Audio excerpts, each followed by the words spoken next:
Poet Rupi Kaur once stated, "Do not look for healing at the feet of those who broke you."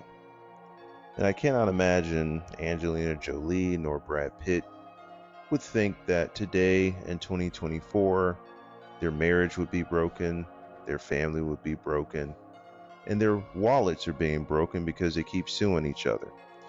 However, Brad Pitt has emerged victorious in the latest legal battle for the majority control of their French winery, some estimating it at 500 million. I've seen other estimates at 160 million, but it's worth a lot of money. The name of the winery is Château Miraval. The dispute arose after Jolie sold her shares to Russian billionaire Yuri Shefler, the owner of the Stolichnaya vodka brand. Initially, Pitt and Jolie owned the estate together with a 60-40 split in favor of Brad Pitt. However, when they married in 2014, Pitt gave Jolie an additional 10% stake, intending to establish equal ownership. Now, Pitt argues that since Jolie no longer holds her shares, the original agreement is void, and he should return to having a 60% stake, regaining control of the French property.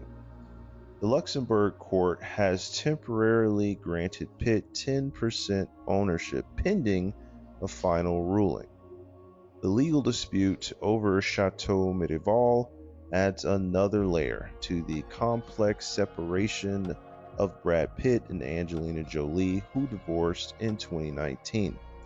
Despite initially aiming for an equal partnership symbolized by the 50-50 agreement, the dissolution of their marriage has led to contentious battles over assets, highlighting the challenges of untangling financial interests in high-profile celebrity divorces. The ongoing nature of their legal proceedings and the intricacies involved in dividing substantial assets accumulated during their relationship continues to carry on in courts, not only in America, but all over the world. All right, ladies and gentlemen, just adding some extra commentary here regarding the Chateau Miraval estate, plus some more information regarding the man who purchased the shares from Angelina Jolie, that Russian oligarch Yuri Shefler. Apparently, he was associated with Vladimir Putin at some point, but he fled Russia because Vladimir Putin wanted to take over his vodka business. So that's a whole thing. But regarding the actual chateau itself, I'm telling you, this thing is absolutely amazing.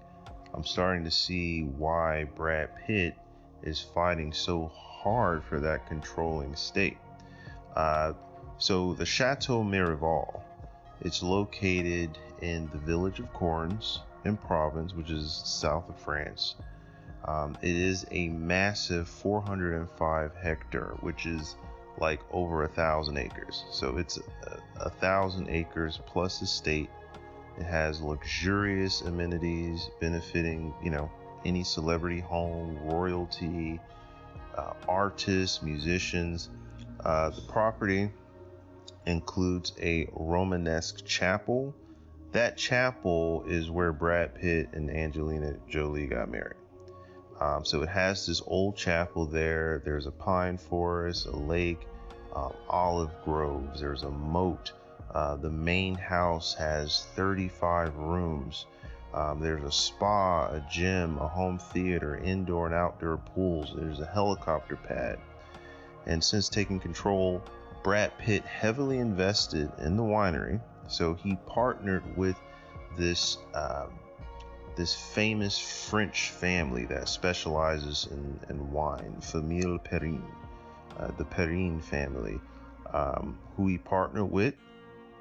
And with them, they produced this champagne and this rosé. And apparently, based on the reviews, the alcohol that's produced by the estate is top tier, one of the top tier wines in France. So so it's not just an estate, it's a money producing estate. So Brad Pitt, you know, and the people, he's gotten these people to come in and they're working. So this property is actually generating a lot of money. I believe the wine and all the alcohols and the spirits that are produced at the estate, I think it was generating at some point like $30+ million a year in revenue, which is very good. So the Miraval Chateau has great land. It supports organic farming. It produces not only fine wines, but also truffles, honey, olive oil. This estate has a rich history. It was once serving as the private residence of the Orsini Prince of Naples. So a Prince of Naples stayed there in the 15th century. Later being owned by French nobility. So this place has a lot of history. Okay, so I'm starting to see where Brad Pitt is going with this, because he also added a studio into the place.